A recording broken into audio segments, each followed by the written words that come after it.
السلام علیکم ورحمۃ اللہ وبرکاتہ۔ الحمد للہ رب العالمین، الصلاۃ والسلام علی اشرف الانبیاء والمرسلین۔ رب اشرح لی صدری ویسر لی امری واحلل عقدۃ من لسانی یفقهوا قولی۔ اللهم فقهنا فی الدین، اللهم فقهنا لما تحب وترضى، یا رب لک الحمد کما ینبغی لجلال وجهک العظیم سلطانک۔ آیت نمبر 60 میں ہم لوگ نے پڑھے تھے کہ چھوٹی موت کا ذکر، کہ جب اللہ سبحانہ و تعالیٰ وہ فوت کر دیتے ہیں تم کو رات میں، اور وہ جانتے ہیں جو دن میں تم کمائی کرتے ہو، پھر وہ اٹھاتے ہیں تم کو تاکہ مکمل کرے تمہاری طے شدہ مدت کو، پھر اسی کی طرف تم لوٹائے جاؤ گے، پھر وہ بتا دیں گے تم کو ساتھ اس کے جو تم عمل کرتے رہے۔ تو وہاں پر چھوٹی موت یعنی روزانہ کی نیند کا ہم لوگوں کو اندازہ بتایا گیا ہے، اور اسی لیے ہم لوگوں نے یاد کرنے کے لیے کہا تھا کہ بسم کا ربی، میرے رب کے نام کے ساتھ، بدعت جنبی، میں نے اپنا پہلو اس کی طرف کیا۔ اگر آپ میری روح کو روکنے کا حکم وہ کرے تو کیا کیجئے، اس پر رحم کا معاملہ کرنا، اور اگر آپ اس کو واپس لوٹائیں تو نیکوکاروں میں سے بنانا۔ تو یہ اگر اقرار کر کے ہم روزانہ سوتے ہیں تو اللہ علم اگر نیند میں ہی ہم فوت کر لیے جاتے ہیں تو کیا اس کا فائدہ ہوگا کہ ایمان پر خاتمہ، کیونکہ ہم اللہ سے اقرار کر کے، معمولی چیز نہیں ہے جس کو آپ لوگ یہ سمجھتے ہیں کہ ٹھیک ہے اگر ہم کو ہوم ورک دیا گیا ہے تو ہم کیا کریں گے، اس کو ایگزام کے ٹائم یاد کر لیں گے۔ نہیں، صرف ایگزام کے لکھنے کے لیے نہیں یاد کرائی جاتی کوئی بھی آیت اور دعا، لائف ٹائم کے لیے ہوتی ہے کہ یہ چیزیں ہماری، قرآن جو ہے ہماری زندگی میں آگے تک جانے والی چیز ہے۔ یہ وقتی چیز نہیں ہے کہ جب تک آپ کلاس اٹینڈ کر رہے ہو تو آپ کے لیے دعائیں ہیں یا آیات ہے، اور پھر اس کے بعد کلاس سے نکلنے کے بعد کچھ بھی نہیں، اپنی زندگی میں اپلائی کرنے کے لیے۔ اسی لیے کہا جاتا ہے کہ دعاؤں کو یاد کرو اور یوز کرو، صرف لکھنے کے لیے نہیں۔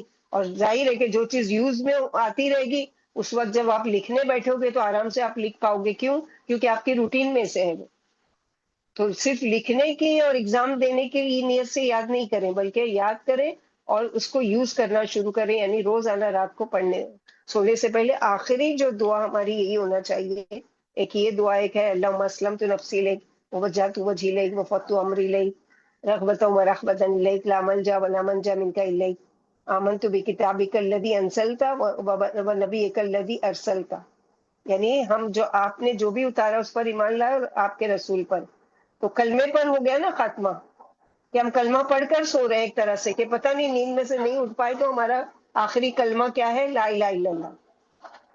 تو اس لیے کہا جاتا ہے کہ یاد کرو، اور بہت زیادہ فائدے ہیں اس کے، کیونکہ اللہ کے نبی صلی اللہ علیہ وسلم نے کیا فرمایا، من آخر کلامہ لا الہ الا اللہ دخل الجنہ، جس کا آخری کلمہ لا الہ الا اللہ ہوگا وہ جنت میں داخل ہوگا۔ تو کیا پتا کہ ہم سو جائیں اور سو کر نہیں اٹھیں، تو کم از کم رات کو سو کر تو سینس کے ساتھ یاد کر کے سوچ کر دعا پڑھ کے تو سوئیں کہ ہم ایمان لائے اللہ پر اور اس کے رسول پر، یعنی وہی کلمے کا معنی لا الہ الا اللہ محمد رسول اللہ۔ آج کی آیت آیت نمبر 61 سورہ انعام سے، وَهُوَ الْقَاهِرُ فَوْقَ عِبَادِهِ وَيُرْسِلُ عَلَيْكُمْ حَفَظًا حَتَّى إِذَا جَاءَ أَحَدَكُمُ الْمَوْتُ تَوَفَّتْهُ رُسُلُنَا وَهُمْ لَا يُفَرِّطُونَ۔ اب یہاں پر جو ہے وہ بڑی موت کی، یعنی حقیقی موت کی، کہ جس کے بعد دوبارہ اٹھنا نہیں ہوگا الا یہ کہ قیامت کے دن۔ چھوٹی موت میں کیا ہے، روزانہ ہم سوتے ہیں رات کو اور صبح اٹھ جاتے ہیں، پھر رات کو سو جاتے ہیں پھر اٹھ جاتے ہیں، اور یہ سلسلہ چل رہا ہے۔ لیکن زندگی میں ایک دن ایسا آئے گا کہ ایک دفعہ سوئے تو سوتے رہ گئے، پھر اٹھیں گے ہی نہیں۔ تو اللہ سبحانہ و تعالیٰ اس نیند کا یہاں ذکر کر رہے ہیں، اور وہ پوری قدرت رکھنے والے ہیں اپنے بندوں پر، یعنی بندے دنیا میں اپنی آزادی اور اپنی منمانیاں کرتے ہوئے یہ مت سوچیں کہ وہ ہمیشہ کے لیے آزاد ہو گئے۔ اس آزادی کے باوجود کہ جو جی چاہے کریں، اچھا عمل کریں، اور جو جی چاہے برا کریں، اللہ کی قدرت، اس کا غلبہ، اس کی طاقت ہم پر چھائی ہوئی ہے۔ کس طرح؟ وَيُرْسِلُ عَلَيْكُمْ حَفِيظًا، یعنی اللہ تعالیٰ نے ہم کو پیدا کر کے اکیلا چھوڑ نہیں دیا، بلکہ ہماری نگہبانی کے لیے، ہماری حفاظت کے لیے اللہ تعالیٰ نے فرشتے بھی رکھے۔ وہ بھیجتے ہیں تم پر نگہبان، خود بھی اپنے بندوں کے ہر عمل سے واقف ہے، اور اس کے ساتھ ساتھ فرشتے مقرر کر رکھے ہیں۔ جیسے کہ سورہ طارق میں، آپ لوگ اگر یاد ہوگی وہ سورہ تو پڑھتے ہوں گے، ان کل نفس لما علیہا حافظ، کہ کوئی شخص ایسا نہیں ہے جس پر کوئی نہ کوئی نگران حافظ مقرر نہیں ہو. کہیں بھی جا کر وہ چھپ جائے، تنہائی میں ہو، گھر میں ہو، اگر کسی تہہ خانے میں، زمین کے اندر کے نیچے کے حصے میں پہنچ جائے، جہاں بھی ہو، جہاں ہوا تک نہیں جا سکتی ہو، ایسی جگہ بھی جا کر اگر چھپ جائے تو اللہ سبحانہ وتعالیٰ نے جو فرشتے ان کے ساتھ لگائے ہیں تو وہ کیا ہے، اللہ نے اس کو ایسا جسم اور وجود دیا ہے کہ اس کو کوئی پکڑ کر باہر نہیں نکال سکتا. سورہ فاتر میں بھی آتا ہے وَإِنَّ عَلَيْكُمْ لَحَافِظِينَ، سورہ انفطار میں وَإِنَّ عَلَيْكُمْ لَحَافِظِينَ کِرَامًا کاتبین، ہر ایک پر نگران یا نگہبان مقرر ہے، اور ایک نہیں بلکہ دونوں طرف معزز لکھنے والے. ہم سب کی حرکتیں، ہمارے ایکشنز سب کے سامنے یا اکیلے میں سب کچھ ریکارڈ کر رہے ہیں، ایک ایک لفظ، ایک ایک حرکت. یورسلو، یورسل اس لیے آیا کہ صبح و شام ان کی ڈیوٹی تبدیل ہوتی ہے، یعنی وہ فرشتے 24 گھنٹے کے لیے نہیں ہوتے، بلکہ صبح اور شام فجر میں 2 فرشتے چلے جاتے ہیں اور 2 آتے ہیں، پھر عصر میں 2 فرشتے جاتے ہیں اور 2 آتے ہیں. اس طرح کی ان کی ڈیوٹی چینجنگ بھی ہوتی ہے. دن والا تمام لوگوں کے اعمال لے کر اوپر جاتا ہے آسمان میں اور اللہ سبحانہ و تعالیٰ کے سامنے پیش کرتا ہے، اور پھر رات والا جو آتا ہے وہ دن کے اعمال، دن بھر کے اعمال لے جا کر اللہ سبحانہ و تعالیٰ کے ہاں پیش کرتا ہے. حتی اذا جاء احدکم الموت، یہاں تک کہ جب فوت کر لیتے ہیں اس کو ہمارے بھیجے ہوئے فرشتے اچانک آ جاتے ہیں. کبھی ایسا ہوتا ہے کہ ہمارے ساتھ کسی شخص سے بہت ڈرتے ہیں اور بہت بچتے ہیں کہ اس کا سامنا نہ ہو کبھی، اور وہ اچانک سامنے آ جائے تو کہتے ہیں نا کہ اس کو دیکھ کر تو میری جان ہی نکل گئی. تو ایسے ہی موت کو چاہے آپ چاہے یا نہ چاہے، موت کا منظر اسی طرح کا، اور سب سچ مچ جان نکل جائے گی. یعنی ابھی تو ہمارے لیے کہ ارے اس کو تو اچانک دیکھ کر میری جان نکل گئی، لیکن اس وقت یقیناً جان نکل جائے گی. کیسے نکلے گی اس کو دیکھتے ہیں، اور ایک فرشتہ نہیں ہے، کئی فرشتے ہیں، یعنی پوری ایک ٹیم آ کر بیٹھ جاتی ہے مرنے والے کے پاس، اور اس کے ساتھ ان کے سب کے سردار کون ہوتے ہیں؟ اسرائیل علیہ السلام، اور ان کے ماتحت بہت سارے فرشتے. تو 1000 لوگ ایک وقت میں مر رہے ہوں تو وہ تمام فرشتوں کو کام سونپ دیتے ہیں. یعنی اللہ سبحانہ و تعالیٰ نے جیسے پہلے سے لکھ رکھا ہے کہ آج فلاں کی روح قبض کرنی ہے، تو فرشتے نور سے بنتے ہیں، اور نور کی رفتار 1 سیکنڈ میں 1000 1086 ملین کی رفتار سے، تو ان کو دور سے دور کی مسافت پر پہنچنے کے لیے سیکنڈ بھی نہیں لگتا، اور لے جاتے ہیں، اور وہ اپنے کام میں ذرا بھی ما یفرطون کوتاہی نہیں کرتے. تو پھر اس روح کو علیین سجین میں لے جا کر چھوڑتے ہیں. یہ نہیں کہ روح قبض کر کے بھٹکتے رہتے ہیں، جیسے ہمارے وہاں کانسیپٹ ہے کہ ہر جمعرات کو روح آتی ہے یا 40 دن میں آتی ہے. یہ سب کچھ نہیں ہوتا، اپنی اپنی جگہ پہنچ جاتی ہے. اگر اچھی نیکوکار روح ہے تو علیین میں، اور اگر بری ہے تو سجین میں. اور پھر روح عمل کے مطابق جس کا جیسا عمل ویسا ان کا معاملہ ہوتا ہے. تو پورے قرآن میں اللہ سبحانہ و تعالیٰ فرماتے ہیں کہ اس طرح سے اللہ سبحانہ و تعالیٰ معاملہ کرتے ہیں تمہارے ساتھ، کہ اللہ تعالیٰ نے تم کو اکیلا چھوڑ نہیں دیا ہے، بلکہ کیا ہے، تم پر نگران فرشتے مقرر کر رکھے ہیں دنیا میں بھی، اور پھر جب تم کو فوت کرتے ہیں اس وقت بھی.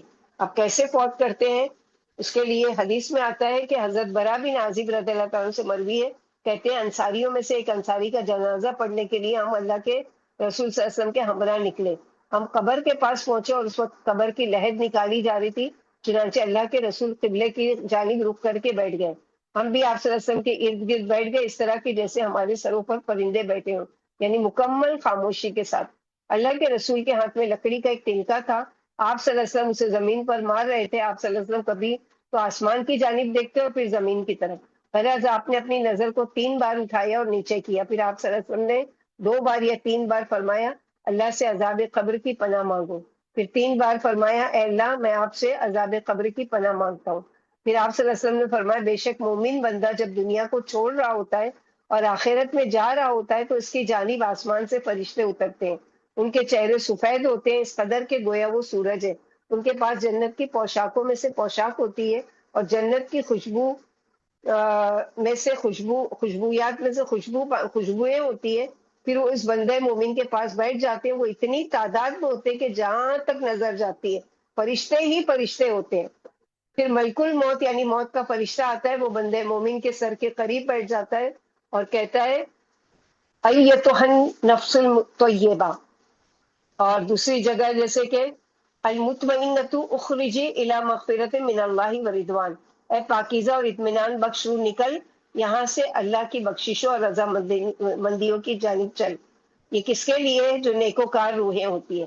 اللہ کے رسول صلی اللہ علیہ وسلم فرماتے پھر وہ روح اس طرح نرمی سے بہہ ٹپکتی ہے جس طرح کے پانی کی مشک میں سے قطرہ بہہ ٹپکتا ہے. ایک اور روایت میں اس طرح کہ جب یہ روح اس طرح سے نکل پڑتی ہے تو آسمان اور آسمان و زمین کے درمیان ہر فرشتے اس کے لیے رحمت کی دعا کرتے ہیں. تب اس کے لیے آسمان کے دروازے کھول دیے جاتے ہیں اور ہر دروازے سے یہ کھڑے فرشتے اللہ سے دعا کر رہے ہوتے ہیں کہ روح ان کی جانب سے پرواز کرے.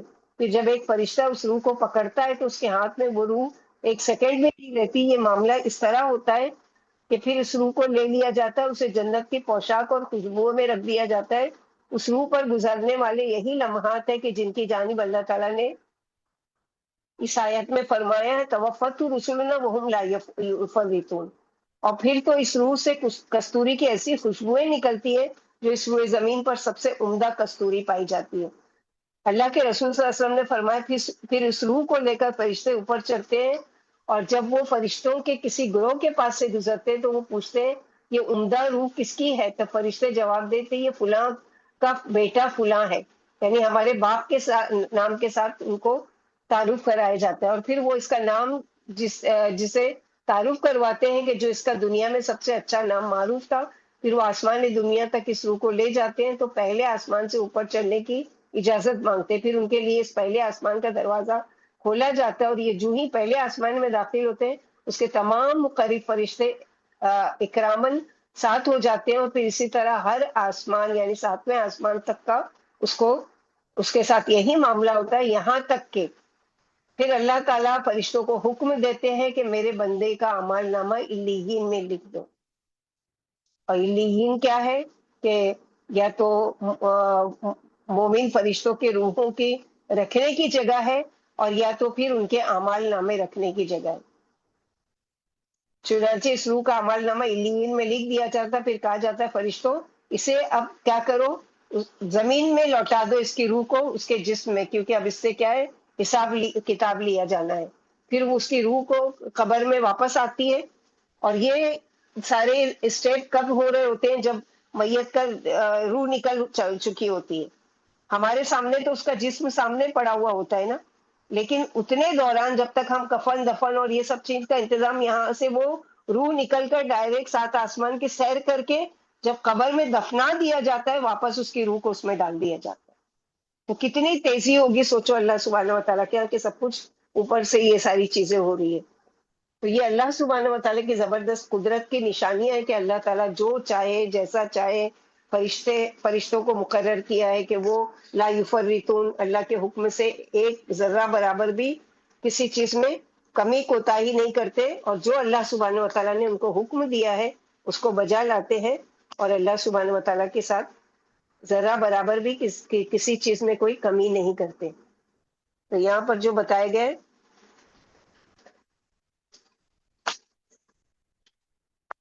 یعنی اللہ ہر چیز پر غالب و قادر ہے، اس کی عظمت و کبریائی کے آگے سب سرنگو ہیں. اللہ انسان کی حفاظت کے لیے محافظ فرشتے مقرر فرما دیتے ہیں، جیسے کہ سورہ رعد آیت نمبر 11 میں لہو معقبات، انسان کے آگے پیچھے باری باری آنے والے فرشتے رہتے ہیں جو اللہ کے حکم سے اس کی حفاظت کرتے ہیں.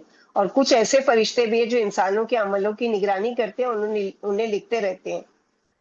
اور جو تمہارے اعمال جانتے ہیں، پھر فرمائے موت کے فرشتے روح قبض کر لیتے ہیں. ملک الموت کے معاون دوسرے فرشتے ہیں جو تم سے روح نکالتے ہیں. پھر جب روح حلق میں آ جاتی ہے تو ملک الموت کیا کرتے ہیں؟ اس کو قبض کر لیتے ہیں. پھر فرمائے کہ وہ کمی نہیں کرتے بلکہ اس کی خوب حفاظت کرتے ہیں اور وہیں اتارتے ہیں جہاں اللہ کا حکم ہوتا ہے. اگر نیک ہے تو علیین میں اور بد ہے تو سجین میں. اللہ سجین سے مسلمانوں کو اپنی پناہ میں رکھے، کیونکہ جو معاملہ نیک روح کے ساتھ ہوا اس کے برعکس اس کے اپوزٹ معاملہ اس کے ساتھ ہوتا ہے کہ بدبو کے ساتھ اور بڑی مشکل کے ساتھ اس کے جسم سے جو روح نکلتی ہے، جس کا نام سجین میں جو بدبخت روح ہوتی ہے، اللہ کی نافرمان ہوتی ہے، مشرک ہوتی ہے، اللہ کے ساتھ شریک ٹھہرانے والی، تو اس کے ساتھ اس کا اپوزٹ معاملہ کیا جاتا ہے۔ تو اللہ سبحانہ و تعالیٰ وہ غالب ہے اوپر اپنے بندوں کے، قاہر قہار سے ہے، ایسا غالب جس کا کوئی مقابلہ نہ کر سکے، یعنی بندوں پر پوری قدرت، پوری قوت و طاقت، عظمت، سب کنٹرول بندوں پر صرف اور صرف اللہ کا۔ اور اگر کوئی اور زبردستی ہم پر مسلط ہونا چاہے، غالب ہونا چاہے، تو اس کے لیے دعا کرنا چاہیے، ربی انی مغلوب فانتصر، اے میرے رب بے شک میں بے بس ہوں، پس میری مدد فرما۔ یرسلو علیکم حفظہ، اور وہ بھیجتے ہیں تم پر حفاظت کرنے والے نگہبان فرشتے۔ تو فرشتوں کا کام کیا ہے؟ اعمال کا ریکارڈ رکھنا اور ان کی حفاظت کرنا۔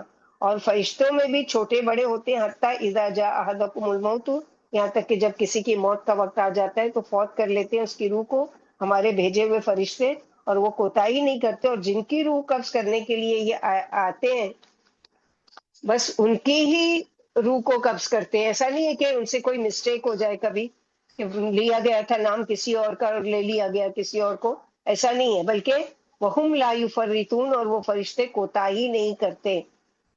اور ایک ہی وقت میں کئی کئی روحیں ہوتی ہیں، تو سوچو کتنے فرشتے ہیں، یعنی ایک کی روح قبض کرنے کے لیے پوری ایک ٹیم آئی، اور اس کے ساتھ ملک الموت آئے، تو ایسی ایک وقت میں کتنے ہزار لوگوں کی وہ ہو رہی ہوگی یا لاکھوں کی ہو رہی ہوگی، تو اللہ سبحانہ و تعالیٰ کے کتنے مقرر فرشتے ہیں۔ تو سورہ قاف آیت نمبر 17 to 18 میں بھی اس آیت سے کیا پتہ چلتا ہے کہ ایک ایک بال کے اندر سے روح نکالتے ہیں، یعنی جیسے سورہ 30ویں پارے میں ہم لوگ پڑھتے ہوں گے، اگر یاد ہوگی، کہ والنازعات غرقا والناشطات نشطا، کہ بہت آسانی سے جو نیکوکار ہیں ان کی روحوں کو نکال لیتے ہیں، اور بہت بہت آسانی سے ان کو ویلکم کرتے ہیں کہ یا یہ تو النفس المطمئنہ ارجعی الی ربک راضیۃ مرضیہ فادخلی فی عبادی وادخلی جنتی، یعنی ویلکم بھی کرتے ہیں، ان کو خوشخبری سناتے ہیں کہ اے نفس مطمئنہ اپنے رب کی طرف چل۔ اور اس کے برعکس کیا ہے کہ جب وہ جو کافر اور فاجر اور نافرمان اور گناہگار کی روح ہوتی ہے، وہ نہیں نکلنا چاہتی جسم سے، تو فرشتے ڈوب کر، یعنی اندر جا کر کھینچ کر اس کو نکالتے ہیں۔ کھینچ کر نکالنے کی مثال حدیث میں ایسی دی گئی ہے کہ جیسے کہ کوئی کانٹے دار درخت میں کوئی تمہارا اون کا کوئی کپڑا پھنس جائے، تو جب تم اس کو کپڑے کو نکالنا چاہو گے تو وہ کیسے صحیح سلامت نکلے گا، وہ تو پھٹ کر چترا چترا ہو جائے گا۔ ایسی اس کی روح پورے جسم کو زخمی کر کے نکلتی ہے، اور خود اس کی روح زخمی ہو کر نکلتی ہے۔ اللہم حفظنا منہم اللہم لا تجعلنا منہم۔ تو اسی آسانی اور سختی، آسانی کے لیے اور سختی سے بچنے کے لیے اللہ سے دعا بھی کرنا چاہیے، اور ایسے اعمال کی توفیق بھی کہ اللہ تعالیٰ ہمارے ساتھ ایسا معاملہ کرے کہ جس کی وجہ سے اللہ تعالیٰ ہماری روحوں کو آسانی سے نکالنے کا حکم دے۔ اگلی آیت ہے آیت نمبر 62، قل من ينجيكم من الظلمات، نہیں، ثم ردوا الى اللہ مولاهم الحق الا له الحكم وهو اسرع الحاسبین۔ اور اسی طرح اللہ سبحانہ و تعالیٰ یہاں پر وہ کر رہے ہیں کہ اس آیت میں بھی ثبوت کہ سب روحیں اللہ کی طرف لوٹائی جاتی ہیں، جو مولا ہے تمہارا حق کے ساتھ یاد رہے اسی کا حکم ہے، اور موت کے ساتھ ہی حساب شروع ہو جاتا ہے۔ کہاں؟ سب سے پہلے تو موت کے وقت اس کو پتہ چل جاتا ہے کہ اب آگے اگلا مرحلہ میرے ساتھ کیا ہونے والا ہے۔ پھر قبر میں بھی اس سے سوال کے جواب پوچھے جاتے ہیں، من ربک ما دینک من نبیک، اس کا جواب۔ پھر اسی لیے 5 وقت کی جب اذان کا جواب ہم دیتے ہیں کہ اللہم رب هذه الدعوۃ التامہ والصلاۃ القائمہ آت محمدا الوسیلۃ والفضیلۃ وبعثہ مقاما محمودا الذی وعدہ۔ پھر اشہد ان لا الہ الا اللہ وحدہ لا شریک لہ واشہد ان محمدا عبدہ ورسولہ، اور رضیت باللہ ربا وبالاسلام دینا وبمحمد النبی صلی اللہ علیہ وسلم۔ اس لیے کہا گیا نا اذان کو غور سے سنو، اس کا جواب دو، اور 5 وقت اپنے اس سوال کے جواب کو دہراؤ جو کہ قبر میں پوچھے جانے والے ہیں، کہ من ربو کا، تمہارا رب کون ہے، من دینو کا، تمہارا دین کیا ہے، من نبیو کا، تمہارا نبی کون تھے صلی اللہ علیہ وسلم۔ پھر وہ لوٹائے جاتے ہیں مرنے والے اللہ کی طرف، جو ان کا مولا ہے سچا، یعنی مرنے کے بعد اللہ کے سامنے پیش کیے جاتے ہیں۔ اللہ لہ الحکم، خبردار اسی کے لیے فیصلہ حکم، اختیار، پاور جس نے پیدا کیا، واپس لینے کا فیصلہ بھی اسی کا ہے. وہ ہوا اسرع الحاسبین، اور وہ سب سے جلد، سب سے تیز ہے حساب لینے والوں میں سے. تو حساب لینے والوں میں سے ایک تو یہ ہے کہ ایک حساب قبر کا، اگر انسان یہاں کامیاب ہو گیا تو اس کو سمجھ میں آ جائے گا کہ اگلا مرحلہ کیا ہے، میرے لیے آسان ہوگا. دوسرا مرحلہ حساب کا قیامت سے لے کر جنت میں جانے تک کا، وہ بھی آسان ہوگا. اگر قبر کے اس میں ہم فیل ہو گئے، یا موت کے وقت کے حساب سوال جواب کے وقت ہم فیل ہو گئے، تو مایوسی.